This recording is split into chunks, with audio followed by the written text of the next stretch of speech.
In the previous video, we learned about the monoclinic crystal system and its point groups. The orthorhombic crystal system is defined by a unit cell whose side lengths are all different, but all three angles between those sides are 90 degrees. Each axis or side of the unit cell is labeled with an A, B, or C.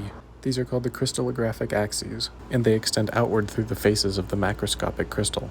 1 unit of distance along an axis is defined as the length of the side of the unit cell that lies along that axis. The XYZ axes in this diagram are the Cartesian axes from math class. The angles between each pair of axes are labeled alpha, beta, and gamma. Alpha is the angle opposite the A axis, which is between the B and C axes. The beta angle is opposite the B axis, which is between axis A and C, and the same for the gamma angle.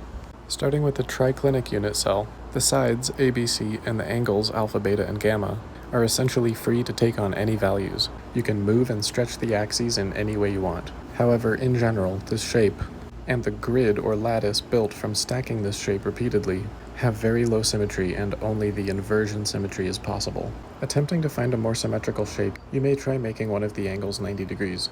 It turns out that this actually doesn't add any more symmetries to our box, or the lattice built from it. However, if we require that 2 of our angles are 90 degrees, so that the base of our box is a rectangle, and the sides lean over in one direction, we find that our box can now have 2-fold rotational symmetry, and we call a unit cell like this monoclinic.